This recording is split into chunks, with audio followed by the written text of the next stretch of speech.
exclusividad. Yo pertenezco a un pueblo que canta y también a una familia que me ha educado en ser lo que soy. Soy el sueño de mi padre, quería una mujer cantora. Durante años traté de escapar de ese designio, pero finalmente todos los caminos se abren para el canto y soy formada en muchas artes que incluyen la investigación por sobre lo sonoro. Pensé en una exposición, en esta invitación que agradezco a Viviana, a Victoria, a pensar museos en mundos posibles, y quiero contarles que yo trabajo en relación con la interpretación de los objetos sonoros que hay dentro de los museos del mundo. Esto sucede por casualidad, porque, como ustedes saben, los pueblos originarios, o en particular el pueblo mapuche, siguen un estado de pobreza, consecuencia de la conquista del desierto y sus consecuencias que se acarrean hasta el presente. Entonces, gracias a pasear los cantos, es que yo aprovecho de revisar colecciones en otros países que se han llevado nuestros patrimonios, ¿no? Siempre pensando la palabra patrimonio y problematizando qué es patrimonio para cada cual o para cada agencia. Entonces, el video se titula Silenciamiento y continuidades del patrimonio sonoro del pueblo mapuche en museos y colecciones privadas. Lo vamos a ir pausando, ¿sí? Allí lo que ven son como unas marcas de puntos que, si le damos continuidad al video, se van a transformar en cultrunes, en espectro sonoro que yo he localizado en estos lugares en donde me ha tocado ir a cantar y de paso a buscar esos objetos. Las prácticas metodológicas científicas... no sé cómo indicarte, te voy diciendo, pausa, chiquitito para atrás. Las prácticas científicas de principios de siglo y del siglo XX y permanencia discursiva que mantienen resguardo institucional, archivos, pero que son patrimonio del pueblo mapuche. Entonces, en lo que me aboco es en localizar los archivos exclusivamente sonoros y los instrumentos. También, en los últimos tiempos, estamos considerando los mapuches que la platería es un objeto de ajuar sonoro, ¿no? Por lo cual cumple una función no estrictamente musical, porque, como ustedes saben, la palabra música en mapuzungún no existe. Kupal pal pal pal pal pal pal pal pal. Kupal pal pal pal pal pal pal pal pal. Kupal me palmanquei. Kupal me palmanquei. Kupal me palmanquei. Kupal me palmanquei. Kupal me paltimoñen, kupal me paltimoñen, kupal me paltimoñen, kupal me paltimoñen. Inale teti kutral, inale teti kutral, inale teti kutral, inale teti kutral, inale teti kutral, inale teti kutral. Decimos cantando lo que no podemos decir hablando. Si se discontinúan los espectros sonoros que nos llevan a cantar, estoy diciendo la mitad de las cosas que tengo que transmitir. Por lo tanto, lo que yo trato de problematizar o explicar es por qué se mantiene la continuidad de silenciamiento de los pueblos originarios. Como sociedad desconocemos la mayoría de los mensajes que en lenguas originarias tienen o actualizan memorias. Entonces, seguramente ustedes habrán oído decir, no, la Patagonia no tiene música, no tiene folclore, ¿no? Se continúa el discurso que se estableció en 1800, que fueron las bases para sentar la nacionalidad argentina en desmedro de las naciones originarias que todavía estamos. ¿Cómo se explican esos silenciamientos en la actualidad? ¿Por qué? ¿Cuál es el nexo que está discontinuado entre los archivos sonoros que nuestros hermanos dejaron grabados y que nosotros podamos acceder a ellos? Les cuento la siguiente anécdota. Yo estaba en Alemania tocando tenía puesto lo que llevo siempre, y entonces en la Fundación Antropos me dijeron, ¿usted por qué lleva puesto esto? Porque yo soy mapuche. Ah, usted sabe que acá hay una colección sonora mapuche que nadie ha revisado alguna vez. ¿Le interesa? Nah, dije yo. Por supuesto, ¿qué es eso? Se trataba de 30 años de grabación de un antropólogo sacerdote que se encargó de coleccionar testimonios a mapuche, y esos testimonios siempre tienen canto, ¿no? Entonces, no solamente esos testimonios, sino los que se coleccionan en distintos museos y colecciones privadas, acompañan la palabra cantada de la palabra hablada. Esto es importante para mí a la manera de compartírselas a ustedes, también de justificar mi existencia, porque antes de venir me decían, pero ¿vos vas a cantar o vas a hablar? ¿O vas, porque, ¿no? Y, claro, yo soy, digamos, antes que nada cantora mapuche, pero digamos, en la parte de investigación trato de sostener una práctica tradicional que es decir también cantando. Cole maico maicole, cole maico maicole, cole maicole, cole cole maicole, cole maico maicole, cole maico maicole, cole maicole, cole cole maicole, cole cole maicole. Estas colecciones de canto que se suceden en distintos lugares del mundo a modo de préstamo, a modo de también almacenamiento, porque muchas veces no se sabe lo que tiene, se mantienen silentes durante años. ¿Cuál es la función que cumplen en esos archivos? Entonces, lo que hacemos es pensar este silenciamiento que se provocó contra el pueblo mapuche, que tiene efecto exitoso en el presente porque nosotros no estamos del todo cantando. ¿Cómo podemos hacer para revincular esos archivos con sus territorios de origen? Entonces ahí es donde pensamos en los patrimonios como una restitución sonora. Sabemos qué son las restituciones físicas y el dolor que acompañan, pero nunca nos imaginamos que estos archivos puedan ser restituidos debido a su inmaterialidad. Por eso, los archivos que voy encontrando los volvemos a sembrar en grupos de mujeres que nos juntamos a cantar. En el territorio que otros denominan Patagonia, porque es un término decolonial, pensar que la Patagonia no es designio de sus propios pueblos. Se llama Balmapu, se llama territorio mapuche. En Balmapu, y evadiendo cualquier tipo de pensamiento que nos lleve a pensar fronteras estatales, provinciales, municipales o institucionales, nosotras nos decimos mujeres del territorio mapuche y establecemos distintas reuniones para volver a cantar. La consigna de la restitución sonora es hasta el momento traer esas memorias y vincularlas con nuestros cuerpos. En ese ejercicio, que ya lleva un par de años, dijimos, vamos a darle la oportunidad al cuerpo a que recuerde quién es, a que nuestras ancestras canten por nosotras, porque ustedes saben que para el pueblo mapuche el canto es una práctica de sacar. Sacamos el canto. Entonces vamos a utilizar nuestra memoria cada vez que nos encontremos. Pero, una ñaña me dijo al oído, ¿me puede mandar el canto por WhatsApp? Y yo le dije, ¿pero no dijimos que íbamos a usar la memoria? Sí, pero yo ya tengo 88 años y no me da mucho la memoria.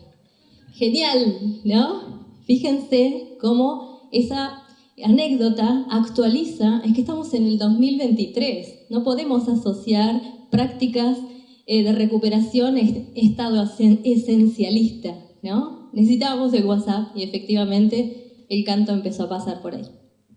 Quiero contarles entonces que hay un plan, ¿no?, para configurar lo audible y lo no audible. El pueblo mapuche atravesó un genocidio que hasta el momento no ha sido reconocido. Ahí nos va la lucha producto de la campaña del desierto, pero también de la pacificación de la Araucanía, es que hay que pensar un pueblo dividido entre dos naciones. ¿Qué se configura como audible y no audible? Muchas veces depende de las agencias estatales. Entonces, buscamos en los museos no solamente acudir a las memorias que quedan en resguardo, sino al pedido de auxilio. Necesitamos componer nuevamente ese rompecabezas que nosotros vemos en el mundo de nuestras pertenencias. En cada cultrún que está lejano a nosotros hay una persona que le falta. Las colecciones mantienen elementos que son humanos y que están desmembrados de su otra parte, que decía hablando y que decía cantando. De esta manera quiero contarles que trabajamos sobre ese concepto de desilenciamiento urgente, porque en nuestros territorios al menos hay una cantora por cuadra, porque para el anexamiento de los territorios en la Constitución de Argentina, los mapuche hoy vivimos mayormente en las ciudades. En esas ciudades hay el cantufe, persona que oficia del canto de. Somos muchas, algunas hacemos del canto un arte, pero el lul, el canto como oficio, es de muchísimas y muchísimas personas. Quiero ahora sí darle continuidad al video. Allí vamos a poder ver parte de las colecciones que son las primeras grabaciones que se hicieron en Argentina en 1905. En el museo estaba trabajando allí Lehmann Nietzsche, grabó los primeros cilindros, son 5 registrados a Regina y a Juan Salva. Allí están los cassettes de la fundación en la ciudad de Bonn y se trabó el video. Mientras los arreglan, quiero decirles que en la ciudad donde yo resido, que es Bariloche, hay en la exposición instrumentos. Cuando uno ve el despojo desmembrado de sus personas o, digamos, en la presentación ausente de su cultura, a uno como persona de pueblo originario le suceden cosas. Entonces, lo que hicimos fue pedir permiso por medio de proyectos universitarios. Esto lo quiero decir, yo soy becaria doctoral de CONICET. Entonces, con esos permisos institucionales y el acompañamiento a 2 proyectos universitarios, uno está dirigido por Lanata Briones y el otro por Marisa Malvestiti, en donde trabajamos sobre la revitalización lingüística de lo que consideramos Fuego Patagonia y todas las lenguas que involucran. Yo pedí devolverle el sonido a los instrumentos de la vitrina. Entonces los sacamos, los convertimos en objeto 3D y le sumamos el propio sonido, porque también es un derecho a la restitución sonora el pensar en los objetos apresados. Y aún en cautiverio, y vaya mi apoyo a las mujeres que aún permanecen en cautiverio, nosotros creemos que vuelve el sentido, se reactualiza en memorias, se hace una especie de justicia política por medio del arte. ¿Por qué es el arte una de las salidas obligadas? Experiencias similares, completo mientras se resuelve lo del video, trabajo con el Museo Joe Rastenstau de Colonia, Alemania, que invita a artistas a repensar los objetos de los pueblos que tienen allí colecciones y hacer una proyección artística con los objetos del museo. Es una forma autónoma, pequeña, pero que a nosotros nos ilumina el corazón. El canto con el que me despido. Melecaín. Seguimos en nuestro espíritu. Nosotros somos gente de paz y de buen corazón.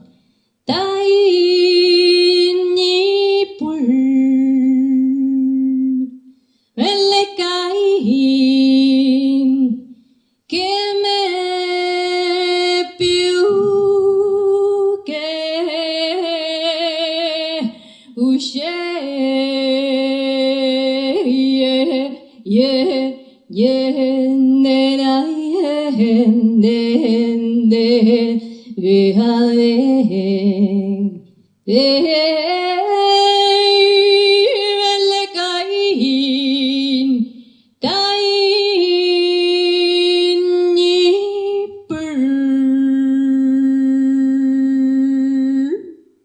Cheltumay.